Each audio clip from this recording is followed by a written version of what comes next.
우선 예수님이 1세기에 유대인들 사회 속에 메시아로 오셨다는 걸 우리가 이해를 해야 될 것 같아요. 예수님이 오신 이 유대인 사회는 아브라함을 조상으로 모시고 다윗의 영광을 재현하기를 꿈꾸는 누구보다도 종교적인 그런 사람들이었습니다. 그 사람들은 이스라엘 역사가 우리처럼 남의 역사가 아니고 자신들의 역사로 받아들이는, 그리고 이미 모세오경과 선지자들의 책들에 대한 수많은 주석집이 있는, 오늘 본문의 시작이 이렇습니다. 내가 율법이나 선지자를 폐하러 온 줄로 생각하지 말라. 이것이 1차적으로 2000년 전에 유대인들에게 주어진 말씀입니다. 그렇다면 상당히 많은 유대인들, 아마도 그 중에서 교수급 되는, 전문가급 되는, 이 시대로 말하면 목사와 같은 종교인들이 하나님의 말씀을 잘 이해하고 있지 못하다라고 하는 배경 속에서 이게 지금 기록이 돼 있는 거예요. 왜? 예수님이 그냥 내가 뭐하러 왔다라고 얘기하는 게 아니라 너희들은 내가 율법과 선지자들을 폐하러 온 줄로 알고 있지? 라고 이 말씀을 시작하고 있는 거예요. 그죠? 말씀의 서론이라는 것은 항상 일반적으로 사람들이 가지고 있는 생각들을 뭔가 공감하거나 그거에 대해서 반론을 제기하는 겁니다. 그렇죠? 여러분들이 논문을 쓸 때도 이러이런 내가 문제의식을 가지고 이러이런 현상들을 바로잡기 위해서 의문점을 가지고 뭔가 글을 쓰는 거예요. 우리가 이 예수님의 설교 굉장히 짤막하지만 이 말씀에 굉장히 많은 것이 함축되어 있고, 실제로 이 말씀을 예수님이 했던 것을 풀어 쓰자면 책 한 권이 나올 거라고 보여져요. 근데 이 말씀 속에서 이미 우리는 당시의 유대인들이 구약을 오해하고 있고 예수님을 오해하고 있다라는 것을 알 수가 있어요. 그러니까 예수님이 그게 아니고 나는 완전하게 하려고 이 세상에 왔다라고 이야기를 하고 있어요. 그러면 여기에 율법과 선지자라는 말이 나오는데 이게 무슨 말이냐? 율법은 우선 구약 성경의 창세기, 출애굽기, 레위기, 민수기, 신명기 이 5권의 책을 이야기합니다. 우리는 이 5권을 모세오경이라고 주로 부릅니다. 그렇죠? 왜냐하면 모세가 쓴 5권의 책이기 때문에. 그러나 이 5권을 모세의 책이라고 한 사람들은 많았지만 이 5권을 주로 유대인들은 뭐라고 불렀느냐? 히브리 말로 토라라고 불렀어요. 토라라고 하는 말은 가르침이라는 뜻이에요. 가르침. 그러니까 이 율법은 하나님께서 이 세상의 기원을 알려주면서 하나님의 구원을 얻기 위해 그분의 뜻을 따라 살아갈 수 있는 삶의 모범 답안을 가르쳐 준 것이 바로 율법입니다. 그래서 이것은 하나님 안에서 하나님을 경외하면서 그분의 통치를 따라 살아갈 수 있는 길을 알려주는 책이에요. 그러면 선지자라고 하는 말은 무슨 말이냐? 선지자는 원래 좁게 얘기하면 하나님의 말씀을 전했던 어떤 사람을 이야기하는 거잖아요. 근데 여기는 그런 이야기를 하는 게 아니고 모세오경 이외의 모든 구약의 책들을 이야기하는 겁니다. 모세오경 이외의 모든 책들. 왜 그러면 그 책들이 선지자들의 책이냐? 선지자란 어떤 사람들이에요? 하나님의 말씀을 가지고 세상 현실을 바라보면서 책망할 건 책망하고 잘했다 하는 건 칭찬하고 그 미래를 제시해 주는 사람이 선지자예요. 그래서 먼저 안다는 뜻으로 우리는 이렇게 해석을 하고 우리가 뭔가 선지자 하면은 뭔가 점을 칠 것 같고 미래를 예언할 것 같은 느낌이 들잖아요. 근데 선지자는 그런 사람이 아니에요. 이미 하나님께서 주신 법전, 뭐예요? 율법이죠.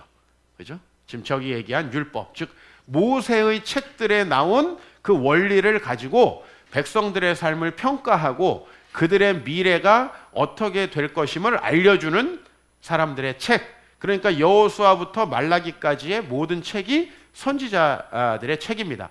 그러면 이 두 책은 어떻게 다르냐? 율법은 원칙이고 선지자의 책은 적용이라고 볼 수 있어요. 율법은 공식이고 선지자들의 책은 그것을 문제 속에 대입한 거라고 볼 수 있어요. 근데 율법의 결론은 뭐냐? 너희들이 이렇게 하나님의 뜻을 따라 살아가면 복을 받을 것이고 그렇지 않으면 복을 받지 못한다라는 것이 율법의 결론이고요. 선지자들의 책의 결론은 너희들은 하나님의 말씀을 다 지킬 수 없었고 이스라엘은 실패했다. 그러나 하나님은 실패하지 않는다. 결국 메시아를 이 땅에 보낼 것이고 하나님의 나라를 이 땅에 성취하실 것이다 라고 하면서 선지자의 책이 끝나요.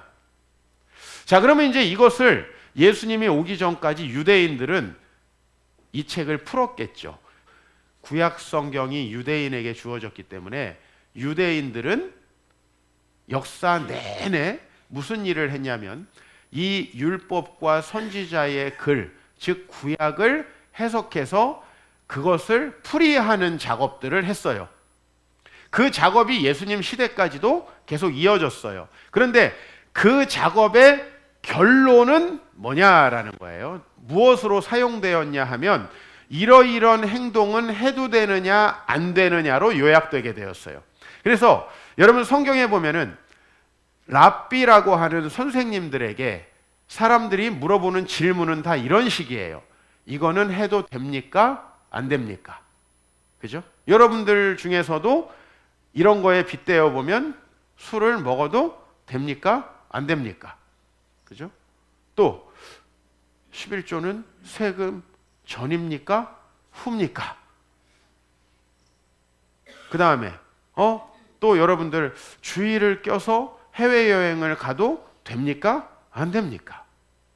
사실 이런 질문들을 하는 것은 벌써 우리의 신앙이 율법적이라는 의미를 갖는 거예요. 1세기에 팽배했던 성경 해석이 바로 그거예요. 그래서 또 하나 유명한 질문이 뭐예요? 가이사에게 세금을 내는 것이 옳으냐? 옳지 않느냐? 이런 식의 질문들에 답변을 내리는 겁니다. 근데 저는 이 질문에 옳다 그르다 답을 내리는 자체보다도 이 질문의 근원 자체가 성경을 이미 잘못 해석하고 있는 것이다 라는 거죠. 유대인들은 이렇게 성경을 잘못 해석하고 있었고 예수님은 뭐 하러 왔다라고 돼 있어요? 완전하게 하려 왔다. 그러니까 이 말씀은 간단히 말하면 이거예요. 나는 구약을 완전하게 하러 왔다. 근데 여기서 완전하게라는 번역은 별로 마음에 들지 않아요.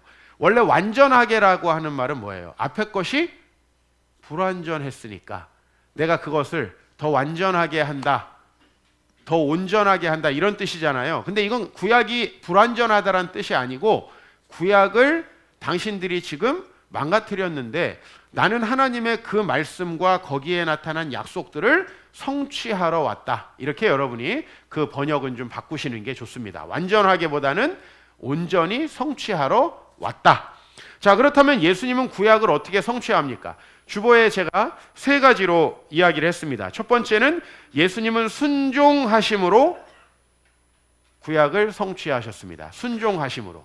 자, 구약이 성취되려면 어떻게 돼야 돼요? 구약의 내용은 간단히 이거예요. 우리가 다 하나님을 반역해서 불행한 세상 속에 살게 됐어요. 오늘 여러분 어느 누구도 실존적으로 온전한 행복을 느끼고 있는 사람이 없고요. 만약에 여러분이 조금이라도 그런 행복을 느끼고 있다면 그것은 주의 구원의 결과물일 거예요. 우리는 주님을 떠나서 결코 행복할 수 없는 그런 삶을 살게 되었다는 거예요. 그러므로 하나님은 이스라엘 백성을 선택해서 내가 택한 백성들이 하나님이 주신 말씀에 순종을 하며 살아가면 하나님이 그 땅에 복을 주신다라는 복음의 약속을 받은 거예요. 그런데 이스라엘 백성은 그것을 성취했어요? 못했어요?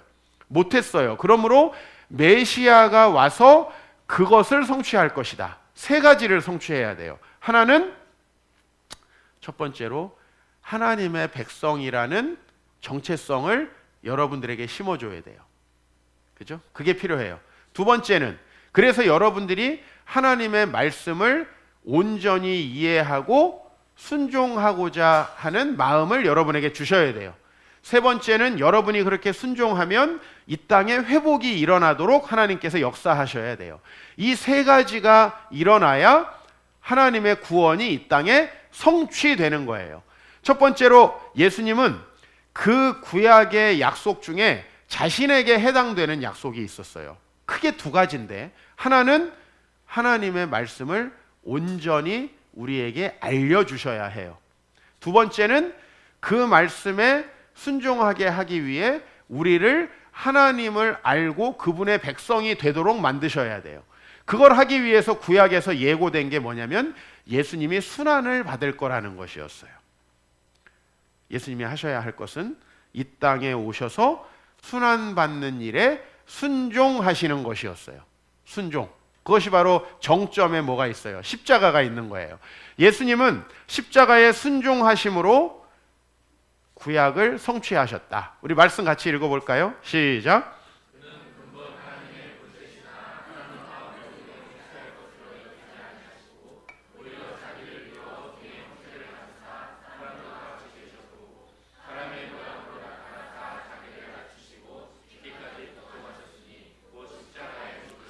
예, 여러분 사실 이 십자가에 죽으신 예수님이 아니면 우리는 하나님을 만날 수가 없죠.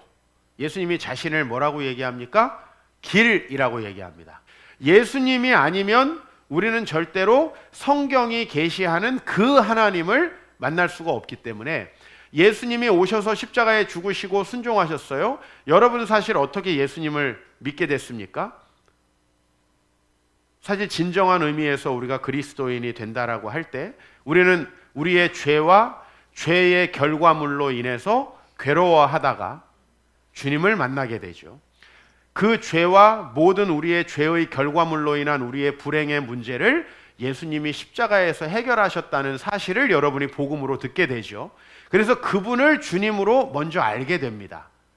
그런 다음에 우리는 하나님이 어떤 분이신지 비로소 배우게 됩니다. 다 알고 우리가 모든 것이 온전케 되어서 교회에 나오는 게 아니고요. 심지어는 교회에서 말씀을 가르치는 선생인 저 같은 사람들도 다 알고 이것을 하지는 못해요. 그 겸손한 마음으로 계속 공부를 하는 것이에요. 사실 우리는 그 예수님 때문에 하나님을 알게 되는 것이죠. 이것이 얼마나 감사합니까? 예수님이 순종하셔서 그분이 우리에게 구약을 성취해 주심으로 우리는 이 땅에 계시된 하나님을 비로소 알게 되는 거예요. 그런데 이제 그 하나님을 아는 것으로, 그래서 이제 나는 하나님의 백성이 됐어요 라고 하는 것으로 우리의 신앙생활이 끝나는 게 아니죠. 우리는 그분의 통치에 순종해야 돼요. 마치 이스라엘 백성들이 출애굽했다고 해서 그들의 신앙생활이 끝나는 게 아니죠. 그들이 가나안 땅에서 하나님의 율법을 배우고 실천해야 되잖아요. 그러기 위해서는 누가 필요하죠? 그 율법을 온전히 가르쳐줄 선생이 필요하죠. 그래서 모세를 통해서 그걸 알려준 거고요. 이 시대에 예수님이 하셨던 말씀을 통해 우리는 성경을 해석하고 많은 목회자들이 끊임없이 공부해야 돼요. 공부해야 돼요. 공부하지 않고 연구하지 않는 목회자가 가장 직무유기예요. 왜냐하면 우리 신앙은 축복을 빌어주는 자로서의 종교인이 아니라 성경에서 목사는 교사의 역할이라고 이야기하고 있어요. 교사의 역할. 목사의 가장 중요한 역할은 하나님의 말씀을 잘 알고 가르치셔야 돼요. 예수님의 순종 다음에 가장 중요한 게 예수님의 가르치심이에요. 예수님의 가르치심. 자, 그러면 예수님은 이제 여러분 오늘 본문의 다음 절부터 보세요. 오늘 본문의 다음 절, 여러분 성경에 있잖아요. 21절부터 보면 이제 예수님이 율법을 재해석하고 있습니다. 그 얘기는 그때까지 유대인들이 율법을 잘못 해석하고 있었다는 거죠. 도대체 유대인들은 어떻게 율법을 해석하고 있었는지 그걸 좀 우리가 살펴보자고요. 우선 이제 마태복음 23장 23절을 같이 좀 보도록 하겠습니다. 같이 읽습니다. 시작.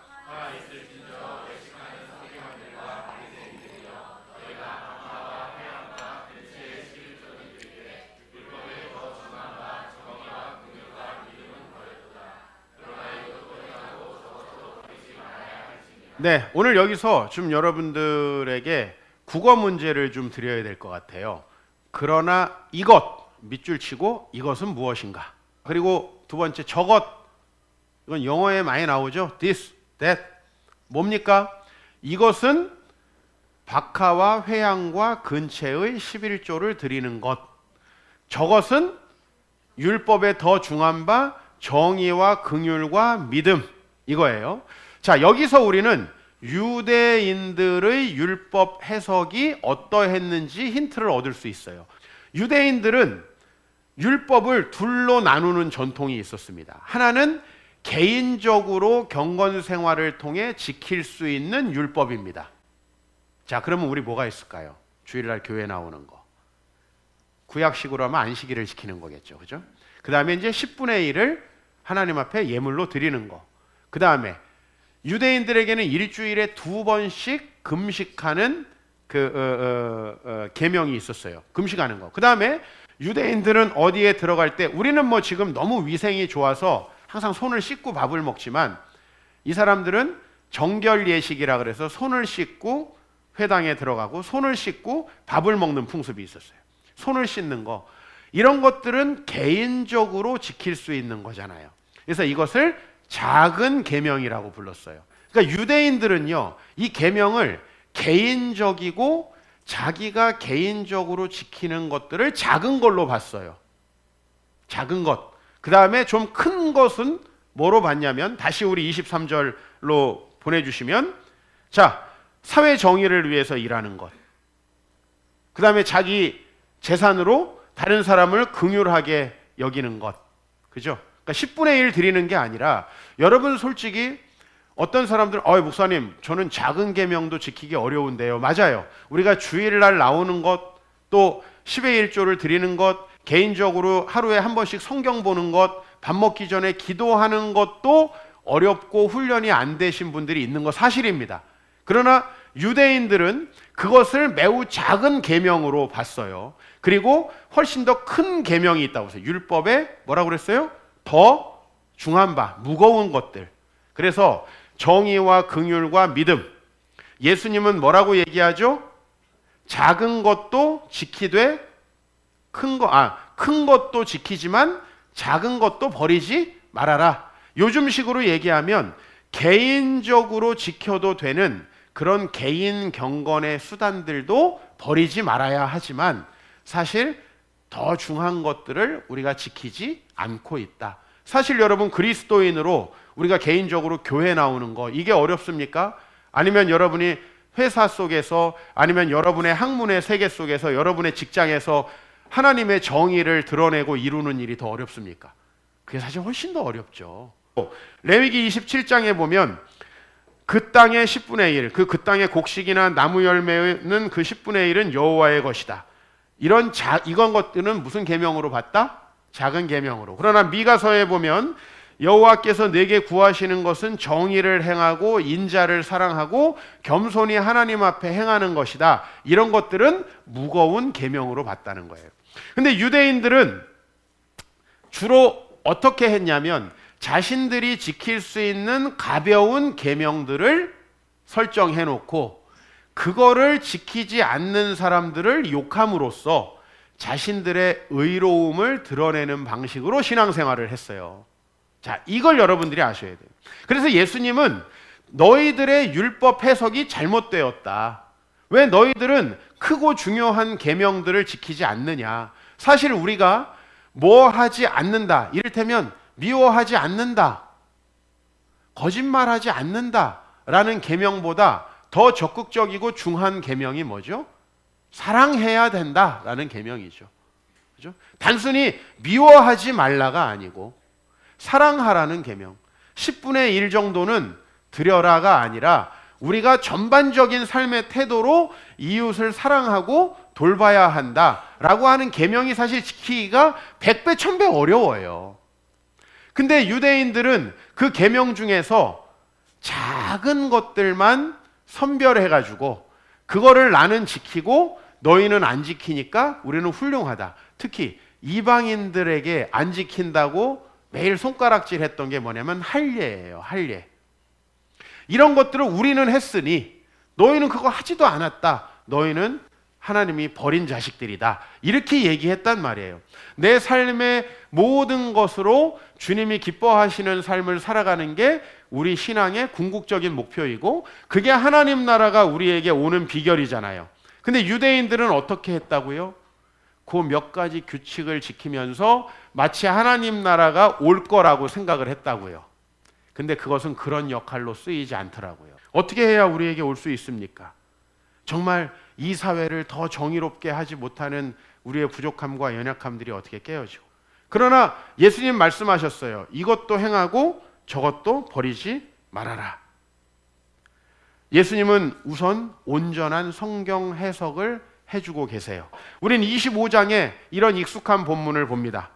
어떤 율법 교사가 예수를 시험하여 이르되 선생님 내가 무엇을 하여야 영생을 얻으리까? 라고 이야기를 합니다. 자, 이거 왜 물어보는 거예요? 순종하고 하나님 나라를 누리기 위해서 이걸 이야기하는 게 아니에요. 시험하려고. 예수님이 이렇게 답하십니다. 율법에 뭐라고 기록되어 있으며 내가 어떻게 읽느냐? 자, 율법에 뭐라고 기록되어 있느냐라는 건 율법 본문 자체를 이야기하는 거죠. 어떻게 읽느냐는 뭐죠? 너는 어떻게 해석하고 있니? 라는 거죠. 예수님은 우리로 하여금 이 말씀을 온전히 읽게 하시고 온전히 해석하게 하시기를 원하십니다. 그것을 예수님이 해주신 거예요. 자, 그러면 우리 세 번째 이제 문제로 가는 거죠. 예수님이 우리를 위해서 순종하셔서 하나님 만나게 하셨어요. 두 번째로 그분의 말씀을 우리가 온전히 이해하게 하셨어요. 그런데 여전히 우리는 어떤 문제에 봉착합니까? 지킬 수 없는 무능력에 봉착을 합니다. 여러분, 우리 설교가 참 재밌지만 설교가 힘든 이유가 뭐예요? 설교를 통해서 우리는 하나님의 말씀을 깨닫지만 그 말씀을 지킬 수 없는 우리의 부족함이 이 교회를 떠나면서부터 차에 내 남편과 타면서부터 시작되잖아요. 그런 우리의 부족함, 우리의 연약함, 그게 우리 안에 있잖아요. 이거 어떻게 해결하시죠? 이거 하나님이 너무 잘 아시는 거예요. 오늘 여기 경건한 삶을 소망하셨던 분들은 내가 율법의 작은 거 하나도 지키기 어렵다는 사실을 알 거예요. 내가 어떻게 지킬 수 있죠? 좌절합니다. 절망합니다. 저도 제가 하나님 안에 있지 않을 때 이 말씀들을 열망하고 소망했지만 전혀 지킬 수 없는 저의 무능력이 얼마나 큰지에 대해서 체험합니다. 그러면서도 나 자신을 핑계대고 있는 내 모습들을 보게 되었습니다. 예수님 그걸 너무 잘 아시죠. 하나님 우리가 스스로 말씀을 지킬 수 없다는 걸 너무 잘 아시죠. 그래서 예수님은 이 땅에서 열심히 하나님 말씀 가르치셨습니다. 그리고 온전히 하나님 앞에 순종해서 십자가에 죽으시고 부활하셨습니다. 그리고 예수님은 우리를 떠나가셨어요. 그리고 끝났나요? 아니죠. 저와 여러분들이 하나님의 말씀을 절대로 지킬 수 없는 자들이라는 걸 너무 잘 아십니다. 그래서 우리가 예수님을 믿고 그분을 주로 영접하면 누가 우리 안에서 역사하시기 시작하나요? 성령님을 통해서 우리 안에 역사하기 시작합니다. 제가 교회를 다니기 시작한 시점 말고요. 제가 제 인생 전체를 하나님께 드리기로 한 시점이 있습니다. 물론 그 이후에도 너무나 많은 잘못들을 많이 했어요. 그렇지만 제가 하나님께 제 인생을 다 송두리째 드리고 정말 그날만은 정말 하나님 앞에 평생 흐트러지지 않고 살고자 하는 제 거룩한 열망이 아주 뜨거웠던 날이에요. 근데 여러분 그 날 이후로 저는 여러분들에게 전혀 설명할 수 없는 어떤 논리적으로 절대 설명이 불가능한 어떤 힘에 이끌리는 것을 경험했어요.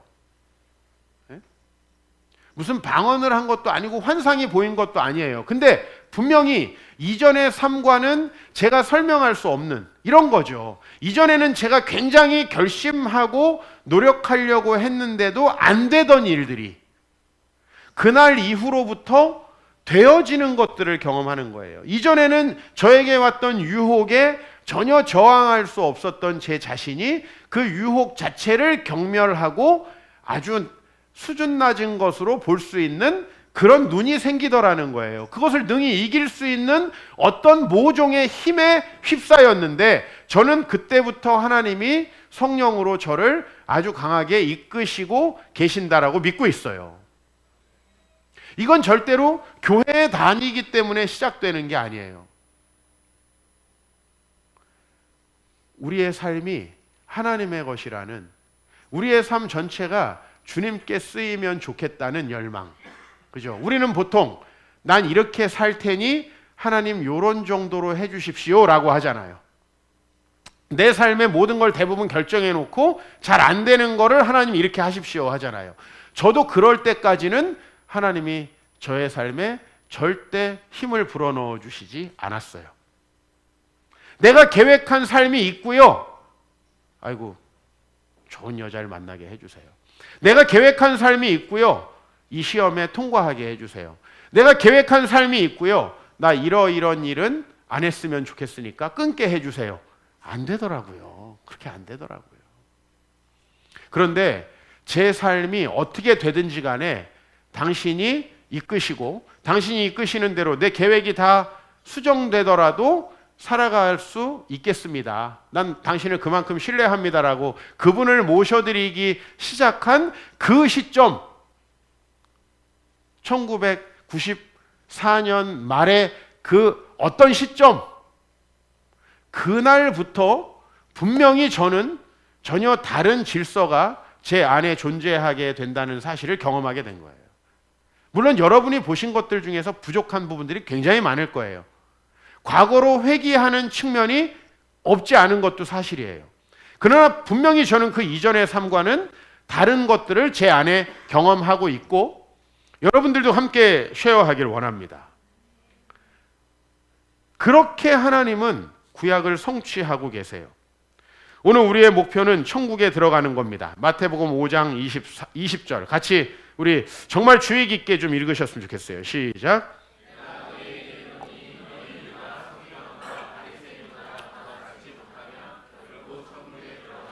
우리 전통적으로 천국에 들어간다라는 걸 우리가 죽은 다음에 내세의 천국에 간다라고 이 본문을 이해해 보세요. 그럼 이 본문은 절대 이해가 안 갑니다. 우리는 하나님의 은혜로 예수의 속죄로 내세의 천국에 이르게 되죠. 만약에 거기에 하나님이 자격을 부여한다. 여기 갈 수 있는 분 계세요? 그래서 우리에게는 천국과 지옥의 중간이 필요해요. 연옥. 여러분 연옥 정도는 가겠죠. 그래도 목사님 제가 그래도 봉사도 하고 섬겼는데 연옥 가가지고 좀 뺑뺑이 돌면 천국에 갈 수 있지 않을까요? 카톨릭이 만들어 놓은 게 바로 이거예요. 온전히 죄를 속함받지 못하고 죽은 사람들, 분명히 천국은 못 갔을 것 같은데 그렇다고 지옥에 가서도 안 된다. 그 조상들이 모여있는 곳을 연옥으로 설정합니다. 이게 중세의 종교개혁이 일어나는 또 중요한 바탕이 돼요. 삶으로 보면 우리가 어떻게 천국에 갑니까? 그럼 오늘 여기 보세요. 예수님은 이렇게 말씀하셨어요. 아주 분명히 너희 의가 뭐보단 나아야 된다? 서기관과 바리새인보단 나아야 한다. 그래야 천국에 들어간다. 그러면 오늘 여기 서기관과 바리새인의 의는 아까 얘기했던 율법의 중한 바와 가벼운 바 중에 어느 정도 이상은 지킨다.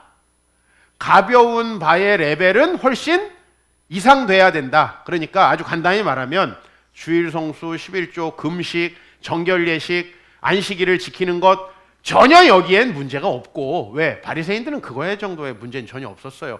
개인 경건에는 전혀 문제가 없고, 다만 그 사람들은 개인 경건에만 머물고 있었으니 너희는 그 개인 경건에 머무르는 차원을 넘어서서 좀 더 나아야 죽어서 천국에 간다. 여기 갈 수 있는 분.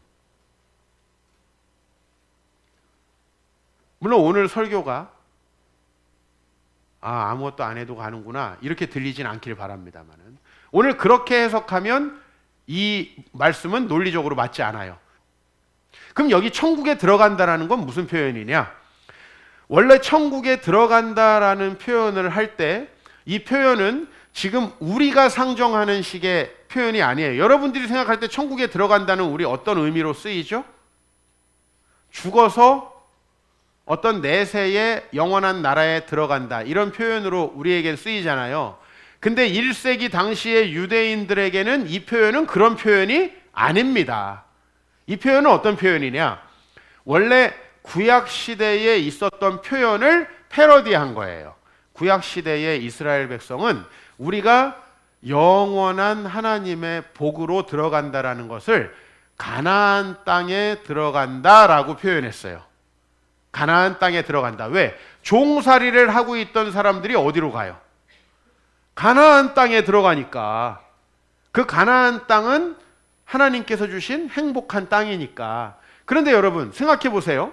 가나안 땅에 들어가서 이스라엘 백성이 자연적으로 복을 받았나요?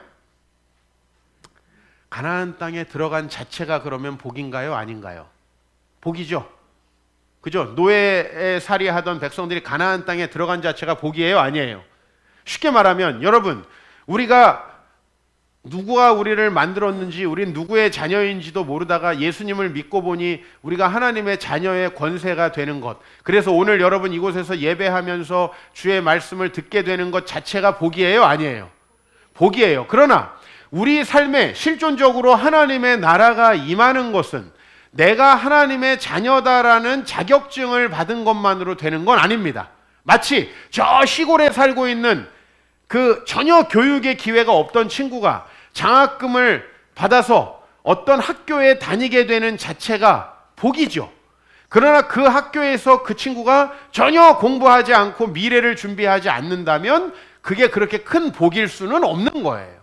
마찬가지로 이스라엘 백성이 가나안 땅에 들어간 건 복이지만 그들이 진짜 살아가면서 하나님 나라를 누리려면 하나님의 통치의 말씀인 그 말씀을 실천할 때 가능했던 거예요.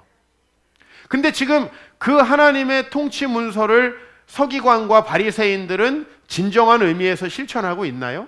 실천하지 않죠. 그래서 오늘 여기 표현은 천국에 들어간다는 건 가나안 땅에 들어가서 하나님의 통치의 말씀대로 순종함으로 그분의 복을 누린다, 이런 의미예요.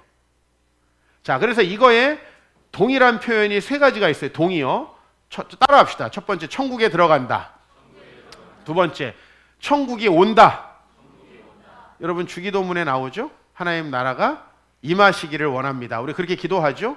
자, 세 번째는 하나님 나라를 유업으로 받는다. 따라해 봅시다. 하나님 나라를 유업으로 받는다. 네, 이 세 가지의 표현이에요.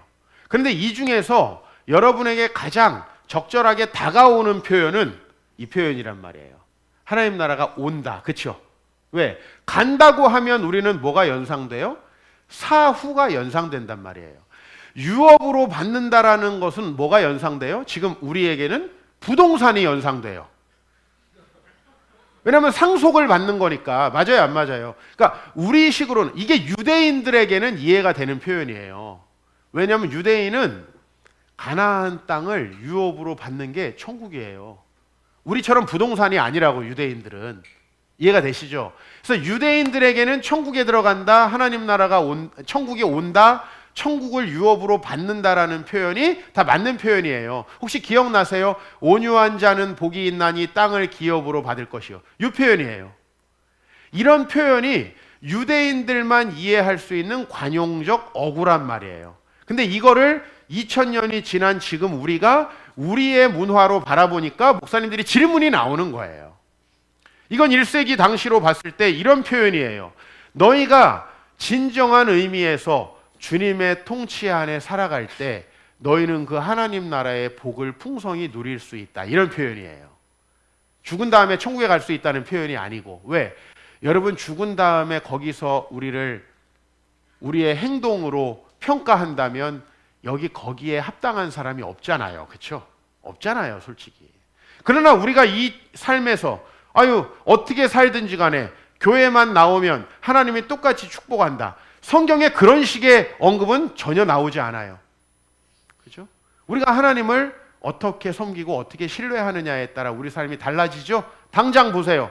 12명의 정탐꾼 중에 10명의 정탐꾼은 가나안 땅의 복을 누리고 10명의 정탐꾼은요, 광야에서 죽잖아요. 이런 실존적인 차이가 있어요, 없어요? 있어요. 지금 우리가 교회에 많은 사람이 다닙니다. 그러나 그들이 다 하나님 나라를 경험한 게 아니에요. 그래서 제가 지지난주에 설교할 때 말씀드린 거예요. 이 하나님 나라는 우리가 잘 모르는 것입니다. 그랬더니 많은 분들이 목사님 모르면서 왜 설교를 하나? 자기라도 좀 알고 하지. 이런 식의 반응을, 내가 모른다는 게 아니고 이걸 말해도 모를 거라는 거고, 일부 성도님들은 왜? 이거는 경험되어져야 하는 거지, 이게 내가 논리적으로 설명한다고 여러분이 우리가 안다라고 생각하는 건, 이건 수학 공식은 가능해요. 그죠? 수학 공식은 내가 알면 끝이에요. 1 더하기 1은 2다. 어떻게 실천해? 이건 실천 불가한 명제이기 때문에 이것은 지식으로 여러분에게 전달이 가능하지만, 너희 의과 서기관과 바리새인보다 낫지 못하면 결단코 천국에 들어가지 못한다는 건 실천하지 않으면 절대 얻어질 수 없는 지식이죠. 그래서 저는 여러분들이 갈망하길 바랍니다. 나도 내가 하나님 안에 살아가기 전에요, 지금도 부족한 게 많지만 제가 제 인생의 모든 계획을 다 세워놨어요. 제 의지대로 모든 시간의 계획을 세웠다고요. 그리고 그 계획에 맞춰서 살아가기 위해서 노력을 했는데 잘 안 될 때 하나님께 기도했어요. 당신이 좀 도와달라고. 그렇게 하니까 하나님 나라가 안 오더라고.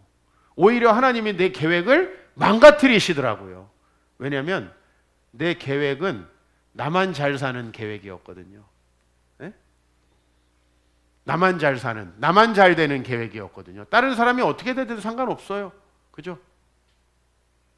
우리가 이 세상을 살아가는 동안에 하나님의 그 나라를 누리기 위해서는 우리가 율법의 작은 것에 머무르는 게 아니라, 오늘 비록 이곳에 율법의 작은 것도 지키기 어려운 아직 신앙의 입문 단계에 있는 분들도 계시지만, 여러분의 궁극적인 목표가 율법의 중한 바, 그죠? 하나님의 정의가 이 땅에 이루어지고 하나님의 긍휼이 우리를 통해서 제3세계까지 펼쳐져 나가는 것을 우리가 소망해야 됩니다. 근데 분명히 하나님은 뭐라고 얘기하냐면, 그렇게 할 때만이 하나님 나라가 온다. 오늘 본문식으로 얘기하면 천국에 들어갈 수 있다. 좀 제가 이 시대에 맞게 윤색을 하자면 하나님 나라의 그 놀라운 복을 맛볼 수 있다. 이렇게 정리할 수 있을 것 같아요.